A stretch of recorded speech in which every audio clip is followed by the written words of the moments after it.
Mr. On that hype again, Mr. Incredible, Mr. Out fishing, found a bitch and she is edible. Back up on his track, bitch, I'm back up on my grind. Haters hit me real hard, I think that bitch is lost her mind. Mr. gotta go, Mr. gotta go. Hello everybody, welcome to the Tuesday Morning Podcast. I'm here with Justin Wayne, Watsun. What's up, man? What's up, brother? Nothing, man. Just actually enjoying this break in the weather. Actually feels like spring for once. It kind of does, man. I'm on my front porch chilling with my hoodie and some shorts on. It's been raining, man, so the rain's kind of cooled it off a little bit, but fuck, I ain't freezing or anything, so. Yeah, it's not like it's like a New England dark poetry jam kind of feeling, or Edgar Allan Poe's hanging out. It's like, cause the cold, rainy days are the shitty ones. Yeah, it feels like Kentucky right now instead of Seattle. Yeah, there you go. Like I don't have to put on a flannel. Well, I would rock a flannel if I had to, but I wouldn't put on one today. It's like not at all, because yeah, it's pretty cool. So, yeah, man. I got my hoodie on, man. I'm kind of over the flannel thing. Well, it's only a thing that lasted like 30 years, Right. But yeah, man. I noticed you've been a little more active in the Stiff Archives meme page, funny page that we have, and also I noticed that you started your own Facebook page for Watsun. And what is Watsun? Man, it's an idea that came about years ago of just a bunch of shit I wrote in a notebook, and originally, man, I had an idea for like a band or whatever, but long story short, it's just my way of getting my feelings and my story out, rather than joining in on what somebody else is doing. It's just me. It's years and years of writings and just shit that's been going on in my life, man. It's now it's just my hip hop project that hopefully I can get going and do something with, man. Yes. Yeah, me and you go way back into the music scene, like in I guess I want to say early to mid 2000s. Man, it's something like that. It's been years. It's been years and years for sure. I always kind of refer to it as the Myspace age.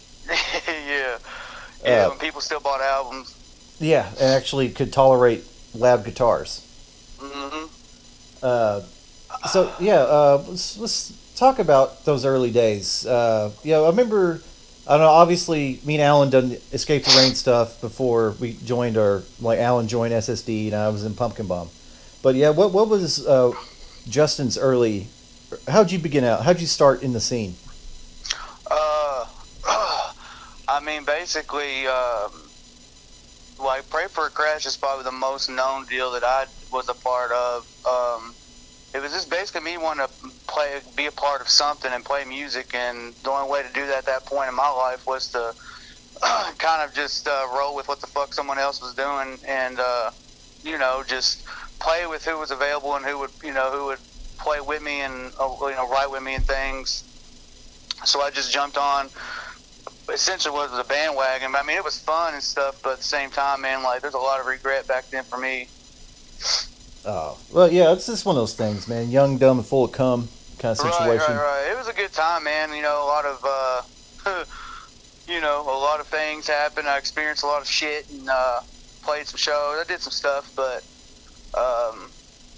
there was some good and there was some bad. I mean, you remember how it was back then, man. Yeah, I was about to say, it's like now kind of hindsight's 50-50. Yeah. But looking back on it, it's just, I wish I didn't have any beefs with anybody or whatever, but here's the thing. Yeah. When you get that many dudes together, in a kind of like in a concentrated area, there's going to be some ego and there's going to be some chest pumping stuff. There was definitely some egos flared up and just people.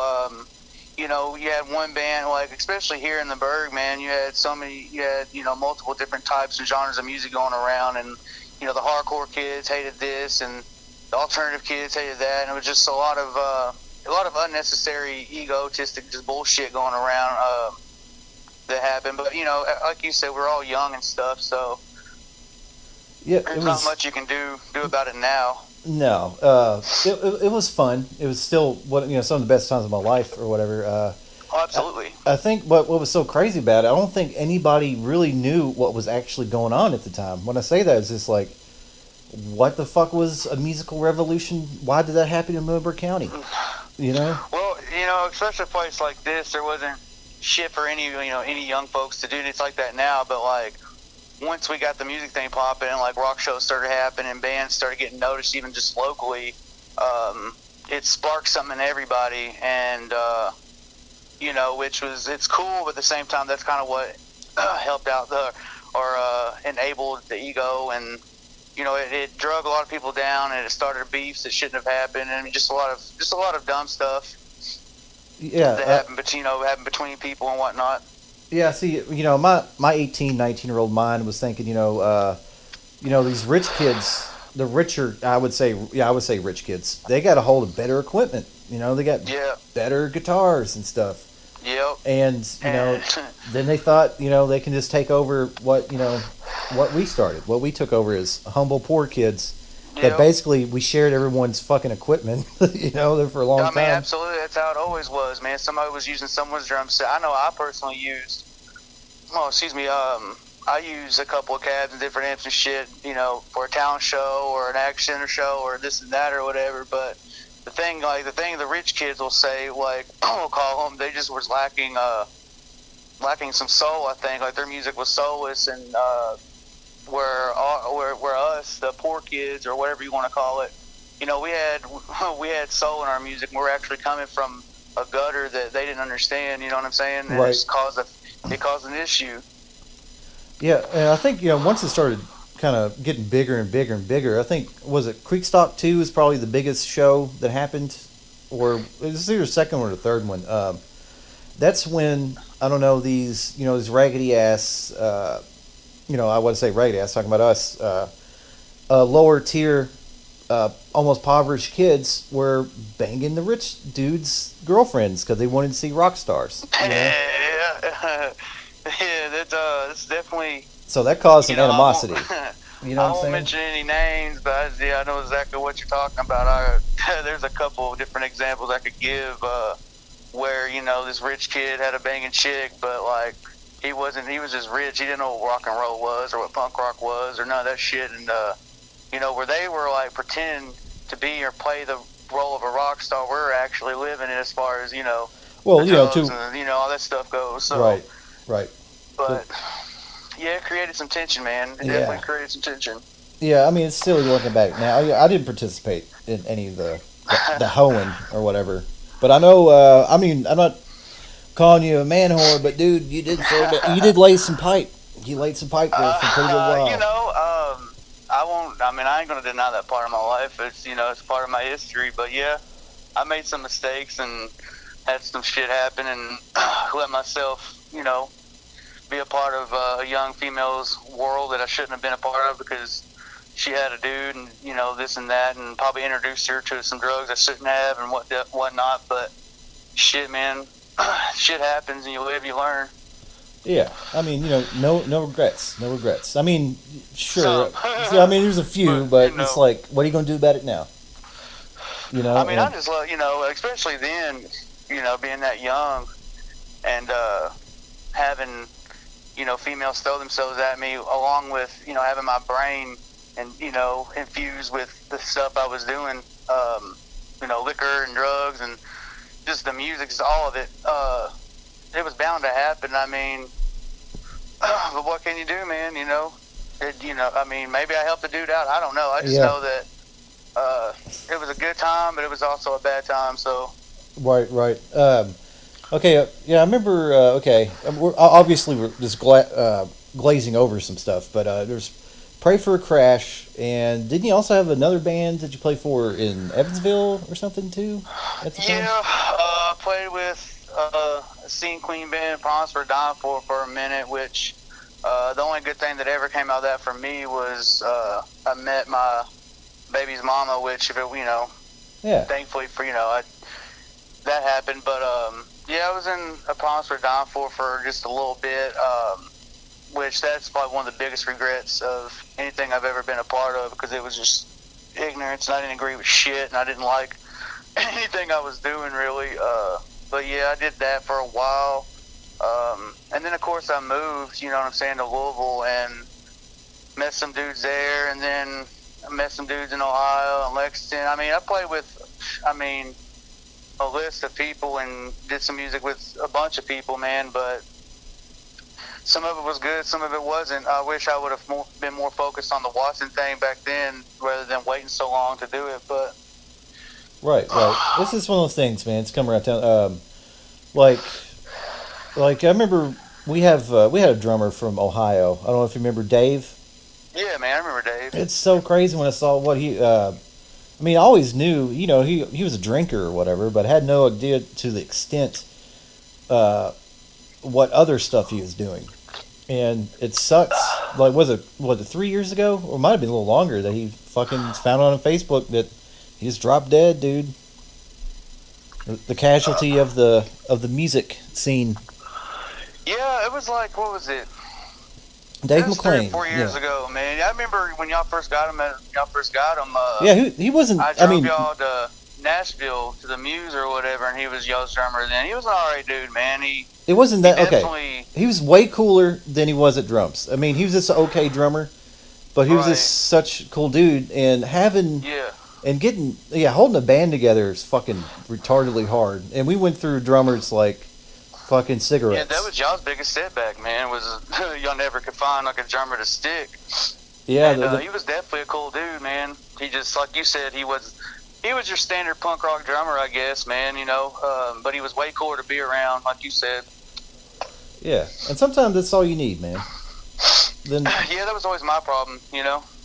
Yeah, trying to get myself in a group of people and fully mesh together well. Like, there was some I can get along with really well, and there was some I didn't. But just being able to play and write music that, like, you all agree was what you wanted to do, like, I settled. That's my biggest, regret of the whole thing. I just settled for shit just to be able to play when I should have just been focused on my own shit. But, that's just me. We're kind of jumping again. So you played I-Band. That was a pretty good song. Yeah, it was fun, man. It was fun. It was, thrashy ass garage metal, I guess, or I don't know what you would call it. But we had some good times. Played some decent shows, met some pretty banging females, and that was a good time. But again, it just, lack of money or whatever held that back, I guess. But yeah, how was playing with Lance Bivens, man, in a band? It was good just in the conversations, and the dude, Lance is a funny guy, and he's very quiet. He's a really good bass player, man. That was a lot of people did not get to see that though.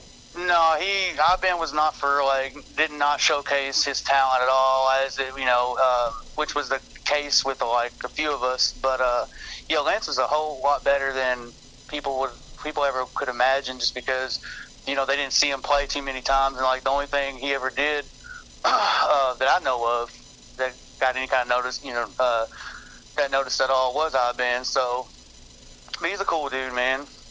Yeah, the 109 culture is pretty intense. It's crazy how that happened, man.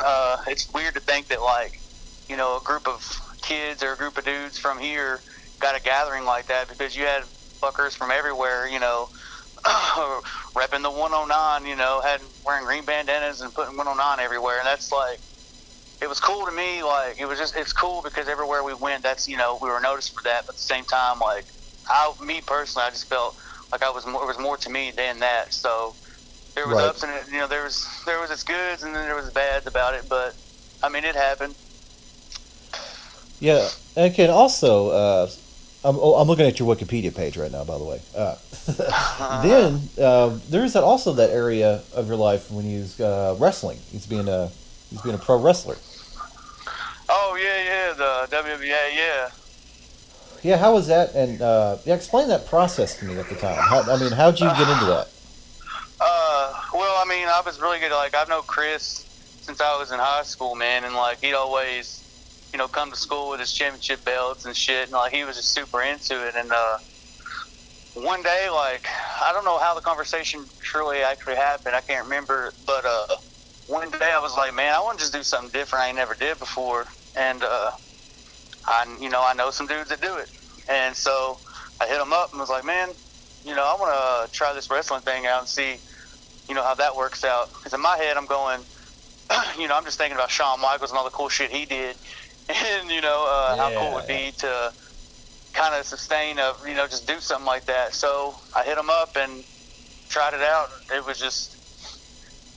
wasn't really for me, man. There's a whole nother, like, my lifestyle it collides with being a wrestler, because I mean you have to be pretty healthy, and smoking cigarettes and all the stuff that I do, stops you, it hurts your breathing and all kinds of shit, and it doesn't fit. So, but it was fun, man. It was a good time, and I met some cool people, and those dudes are really, really like brothers. They really do take care of each other, and they stuck it out, man. Look where they are now. Like, when I did it, it was in their backyard, and now they're using, a trampoline to hold their lights up in the arena, the places they go to and shit, which I think is rad. I don't know if it's the same trampoline they started off on as kids, but nonetheless, they've built something from the ground up, man.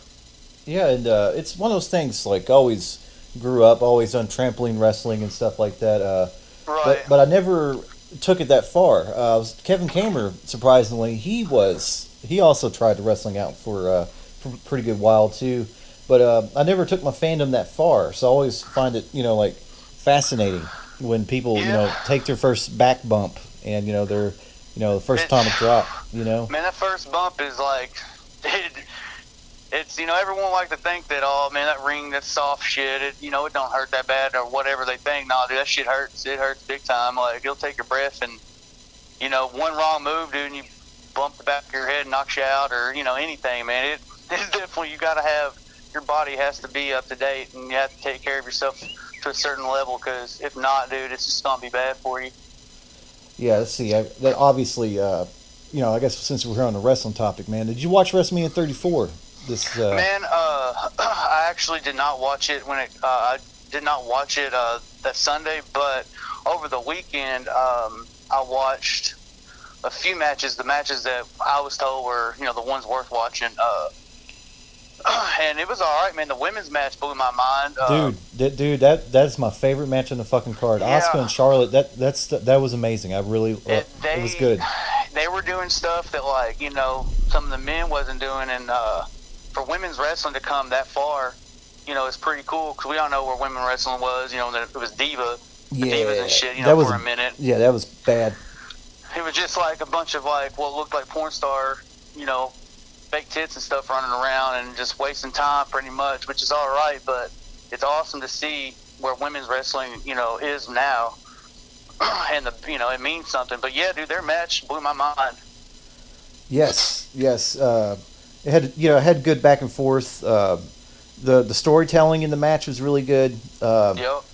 And when Charlotte, I don't know if it was a suplex or a back body drop she took on the outside, it seemed like it almost killed her. Like it really hurt her. Knocked the wind out of her for a little bit.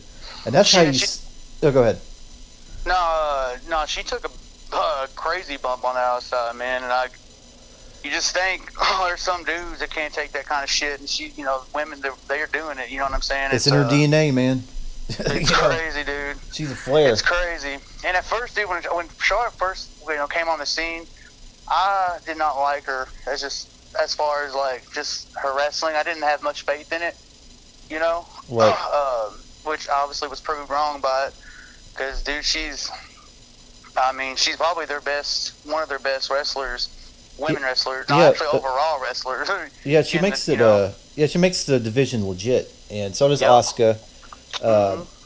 I don't know. I'm kind of soured on Sasha Banks or whatever, and Bailey. She has worked better in NXT. I'm not a big fan either. So yeah, man. Did you watch the NXT takeover that Saturday? No. Here's the thing, man. I get asked that a lot about the NXT stuff, because you figured that when you're into that, you should, because that's the better WWE product that pops out. But when it comes to NXT, if I wanted to get my non-WWE wrestling fix in, always watch Ring of Honor or New Japan Pro Wrestling. Yeah. and stuff like that. So NXT that's like way on my tier list of stuff I need to watch. Yeah, see, that's where I was at with it. But I watched the Takeover also over the weekend. I watched all of it, dude, and it's just like, it's only an hour long, but it's set up like, you know, independent wrestling company. It's the way it's set up, and the wrestlers, dude, blow my mind. But there's a dude named was it like Ricochet, or I can't remember what his name was. Have you ever watched Lucha Underground? Oh yeah, definitely, dude. Yeah. Okay, yeah. He's Prince Puma on Lucha Underground. Yes, That's where he was at. Yep. And But he's that also dude's from he was in TNA for a bit. That dude is from Paducah, Kentucky, also. Oh, so he's kind of a local boy. Yeah, but he is the shit, man. And but no, man, NXT's got it going on. But I feel you on the whole, like, trying to get away from the WWE thing or whatever. It's like, yeah, NXT's kind of part of WWE, so. Yeah, I mean, you know, it's awesome wrestling. I mean, I've watched a little bit of it, but yeah, it's just like what boggles my mind is how can you be a wrestling fan and only watch WWE? You know, how can you be doing this still? Yeah. Yeah, I don't get it either, man. I get it. Like, I see a lot of people that, like, they'll call themselves, or they'll say, you know, they're huge into wrestling, but they have no idea what New Japan is, or Ring of Honor is, or any of that stuff. You know what I'm saying? And because the independent circuit's where it's at as far as wrestling goes. We're about to get a big old truck coming by the way, homie. So just bear with me. Oh, that's cool. It's cool. But no, man. The thing about NXT, it's kind of like, it's sort of like the college of WWE or whatever. Yeah. What fucks me up about it is that you got a bunch of all these wrestlers that are in NXT, and they're awesome there. You know what I mean? They do great there. But then when they move them up to Raw or SmackDown, they don't do shit with them, and they ruin. They just ruin the character. They ruin them altogether. It just, you know what I'm saying? So yeah. And so it's like I'm up and down with it. But anyway. I was about to see what bothered me was when NXT got like Austin Aries, then they got Samoa Joe and Bobby Roode, and to me, you know, I used to watch the fuck out TNA all the time. You know, I was there when you know the whole delete movement started and all that shit. It really bothered me that they put them on NXT instead of putting them on Raw. Like, to me, Shinsuke, he was like basically like the Stone Cold Steve Austin popular in New Japan. But they treated him like he was just some independent guy for a little bit. Like, to me, they should go straight to the main card and just kick ass. You know what I'm saying? It's kind of like what they did with AJ Styles, man. You know, when AJ Styles come through, he went straight to the Rumble. And, you know, that was epic. You know what I'm saying? That was huge. I'm not sure why. You know, I often wonder why they did Bobby Roode, or why they did Samoa, you know, the way they did. Because like you said, dude, those have been top names in the independent circuit for a minute. And Samoa Joe, man, has been around for way longer than people think. Yep. You know, and so is AJ Styles, but again, they went a different route with that. I don't know why. It's kind of crazy. See, like, it goes back to WWE always shoot himself in the foot. It seems like they're just out of touch. They just think people just watch one version of wrestling and that's it. That's what gets me. I love, the WrestleManiacs Facebook page, Yeah. But sometimes it is really hard to get into it when you trying to start a conversation. Then you start talking about Kenny Omega versus, right. And they're like, what? It's like, how can you... I don't know, man. I'm with you on that, buddy. I don't understand it either. For real, like... It's kind of silly. Especially if I don't know, you did too. Like, we grew up with the best eras of wrestling ever. The most popular eras. Dude. The rock and wrestling of the 80s. Then it hit big again with the 90s with NWO and the Attitude Era stuff. You can't beat it, man. Like, one of the best heel turns ever on record was Hogan. When that happened, dude, it was just oh god, yeah, a lot of people hated it, man. And like, here's the thing, like, I was always a Warrior fan, so Hogan to me was corny anyway. But like, I wasn't a fan of Hogan until he turned heel, and I was like, okay, now he's like a real wrestler to me. You know what I'm saying? Like, he's not just this character they built for kids and this and that. Like, the dude's actually a legitimate wrestler. Like, not just his ability in the ring, but his all around. Plus, it was just epic. The NWO thing to me was like one of the most epic times, thing that happened in wrestling. Yeah, it is. And how do you recreate that? How do you top that? Oh man, this is one of those things. I mean, maybe I do have rose-tinted sunglasses, but I just think '90s is probably one of the best decades that we lived through. Yep, I agree, man. Like with everything, music, wrestling, Video games. everything's back. NBA in the '90s. Everything in the '90s was just the shit. Yeah, it's crazy. I'm trying to, like I said, I'm trying to grapple with the fact, like, is it nostalgia or is it really that good? And it is really that good. You know what I'm saying? Yep. It's something I thought for a long time. Like, am I just being, a snob about the shit, or is it? There's a reason why so many people feel like they do about the '90s era with stuff, and it's because it was that good. Yeah, it's It like, just was. yeah, it's like, the Attitude Era obviously had, it was, okay, the storylines and stuff were fucking god awful. If you look at it now, it's pretty fucking stupid, But here's the thing: it was silly Vince McMahon shit that was happening, but what made it awesome was Stone Cold Steve Austin, The Rock, Mankind, and Undertaker. I'm missing a lot of people, but they took this shitty script and made it awesome. You know what I'm saying? Yep, because they were they come from their background. With wrestling is completely different than a lot of wrestlers now. You know what I'm saying? Yeah. And it has a lot to do with the eras and like when they, how they grew up and where they grew up and this and that, whatever. But you can't. Yeah, Stone Cold changed the game, man. Stone Cold was like one of the first character. Well, not one of the. He wasn't the first, but like one of the first well-known wrestlers that had a heel mentality, but was a face because people loved him that so much. You know what I'm saying? Like, he was good for the promos, he was good in the ring, and all around just good. And he kept your attention, man. You didn't know what he was about to do. You know what I mean? Like, the dude brought out a beer truck and just soaked people with beer. Yeah. Do you remember the angle with him and Brian Pillman when he broke into Brian Pillman's house? Yeah, and Brian dude. Pillman was going to shoot him shit. See, yeah, what was so weird about that time? WWE before the whole Stone Cold boom was god awful. So I watched a lot of WCW Nitro during that time. Back to the Hogan NWO and stuff, and I flipped it over to Raw, and I saw that shit, and I was like, because still at that age, wrestling's quote unquote fake, but for some reason I thought that shit was real. Like, it had me tripping, dude. I was freaking. I was like, oh my god, dude, like he's about to get shot. Yeah, just like the cameraman, camera at someone's house, and here's a gun. Yeah. It's like, what the fuck? It was just that's like that. That's wrestling's missing. The shock back factor. Like, they have some, and don't get me wrong, man. WWE has come, like, they went from complete shit to improving like some things or whatnot. But like that shock factor, man. You can't. The shit that's gonna grab your attention. It makes you question or not. Like, okay, this has got to be real. Like, it's scripted, and how wrestling works. It's no secret anymore. But like when it has you like staring at your TV as if it was real, that's what's good. And I don't get that anymore from it. I love watching it still, but I don't get that feeling. You know what I'm saying? It's one of those things where I love wrestling and I love to bitch about wrestling. Yeah. I think it's just about like a real true, like the actual wrestling fans. We're all the same with that. Like, we can sit here and talk hours and hours and hours about it and like what's wrong with it and what we like about it. And I think all of us who have been watching wrestling all these years can probably all agree on like the best eras of wrestling and the best times and our favorite wrestlers, like what was better then, why it sucks now, and all that good jazz. But man, like and then like, was it the Iron Man match between Bret Hart and Shawn Michaels, dude? Like, you can't beat that.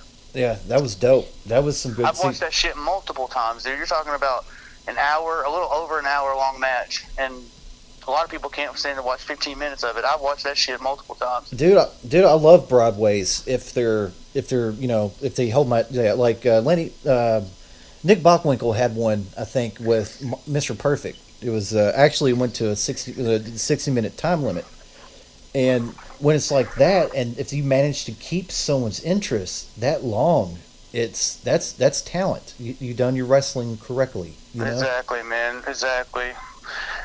See, I look at it the same way as I do music, man. If I could listen to an album all the way through, rather than pick and choosing songs from it, then that artist or whoever has done something right. And if I can watch a match all the way through and then watch it again or whatever, then they're doing something right. Yeah, see, and it's what's missing from this era of wrestling. It's one of the many things is they Vince or whoever's back there, whatever creative force or whatever publicly traded person that throws them money, won't let the wrestlers be themselves in a character. Yeah, that's the main thing. Like that's one of the main things where I agree. See, I was going to say, soon the best matches are when there's two gimmicks, like two gimmick wrestlers wrestling, because it's character driven. It's all character, you know. Yeah. With wrestling, and the way they fight, the way they fall, the way they take a bump, or the way they do anything is like based off like. Well, the Undertaker's a prime example of that. Like everything he did was based off the Undertaker, the character that was the Undertaker. You know what I'm saying? Yes. And I mean, don't get me wrong. Like like especially now, man, they're kind of starting to ruin, you know, his legacy, or you know, a little bit with the whole WrestleMania deal. Yeah, having him lose to Roman Reigns last year or whatever, that was pretty bad. And just to have him come back and, you know, it's kind of like, what's going on here? It's like, man, come on, man. Like, you know, he was good at one. He was doing his thing there for a while, and he's done his deal. Like, let it go. Like, let it go. Let it the fuck go. Because, and I don't know, like, there's some people that disagree with me on it, but I mean, the dude's old as shit. Plus, he's had like the whole thing with John Cena this WrestleMania. Like, I didn't even watch their match at all. Like, the only thing I seen was when, at the end of the women's match, the referee came down, told John something, and John went off running, whatever. That whole deal, it's like, oh, dude, like, that's not even... It could have been cool. That could have been cool. But, of course, They went about it the wrong way. Like you said, they shot themselves in the foot. It's like, they do it every year. We can go years and years with that. But, see, like, what got me was...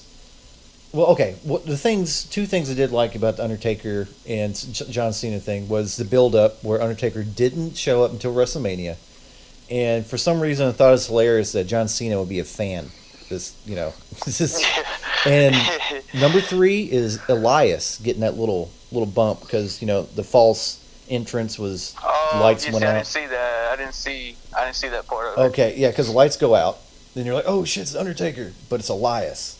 It's like, oh. And I don't know how you feel about Elias, but me personally, I think the dude can go places because I love the fact that some dude comes down with a guitar and fucking cuts a promo. I dig it, man. I dig Elias. He cuts good promos. He reminds me of 90s wrestling. You know what I'm saying? Like that, his promos are good. His in-ring performance is good. And I'm with you on the whole coming down and like talking the smack he'll talk and then play his guitar and I don't know. I dig Elias and I think they should eventually put him in the run for like here. He reminds me of he would make a good Intercontinental Champion for sure. You know what I'm saying? Yeah. But whether or not they do that, I don't know. You know how. Because the WWE, here's what they do. Even with their own homegrown talent, like they shit Bray Wyatt down their legs. Oh god, dude, yeah, that was a waste of talent right there, dude. And put Braun Strowman in a tag team match with some kid, See, that was stupid too. I don't know what they're doing, dude. I don't know if they're smoking some wacky weed or something. Yeah, then I understand sort of punishing Daniel Bryan, kind of, but remember that couple of WrestleManias ago, he was the Rock over, and they basically shed on him the whole year. Then to let him win WrestleMania, then they fucking bullshittedly put him on the injured list. It's like, why do they keep burying themselves? Why do they keep shooting themselves in the foot like that? I don't know, man. Like I don't know what they're doing for real. I have no idea. Like Finn Balor also is another dude they kind of fucked over a little bit because, he was the first Universal Champion or some shit. Then he got injured and they took it from him. And Finn Balor's like one of my favorite wrestlers in the WWE right now. Like one of my top favorites for sure. Yeah, and they're squatting on him a little bit too, man. Like the Demon King didn't show up at WrestleMania 34. It was just now they gave him the shitty end of the stick of being the social justice warrior guy, like Gay Pride or whatever. It came out in rainbows. That's one of the matches I did watch. WrestleMania. This year's WrestleMania was his and Seth Rollins and the Miz or whatever. I didn't understand what was going on with that. It was kind of weird. The match is good though. You can't take that away from those guys. Oh, it was definitely good, man. Like, the Miz is somebody that grew on me over the years. I hated him at first. I hated the idea of that dude, but he's doing his thing, and he's one of the better wrestlers, and he's been a good Intercontinental Champion, but I don't think he should be ahead of certain other wrestlers. You know what I'm saying? They're putting him, giving him a place where there should be like a Finn Balor or a Bray Wyatt, or there's so many wrestlers that it's a waste of talent, man. They're not putting them in the right areas. They're just wasting them away, man. I don't get it. See, I'm not going to go into a big spiel, but I really do think what Vince McMahon did, he hoarded all these assets. When I say, I'm talking about, what was awesome in Japan? Nakamura got his ass. AJ, again, get his ass. Yeah. And what I'm getting at is, how can the WWE have the best roster they've had in like decades and still be the most boring thing to watch on television? I don't get it either, man. In my head, I have to think that it has something to do with the network and the USA having a say in certain shit or certain in some sort of way. I don't know. I've spent so much time trying to think on it and study it and try to figure out what the fuck what they're doing, but I just let them. I mean, what are we gonna do? We're still gonna watch it, and we're still gonna watch it to the point where we know enough about to bitch about it. Yeah, or just watch clips of the stuff that I want to watch. Yeah, see, that's like like right now, Raw's on right now, and like I might turn it on, I might not, I don't know. It just depends on how I'm feeling. I probably won't, honestly. But I really see television to me still has that feeling, because I don't know, when I was younger we couldn't afford to get pay-per-views, so the Raw after was like the next best thing to watch.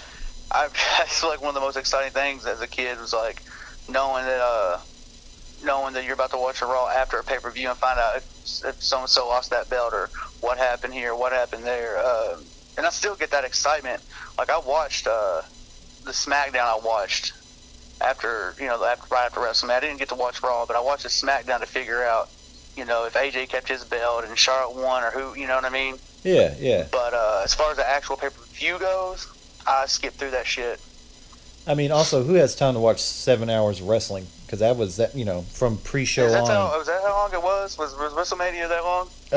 It's either 6 or 7 hours. Yeah, that's what's a pre-show. Dude. Yeah, it's pretty nuts. Damn.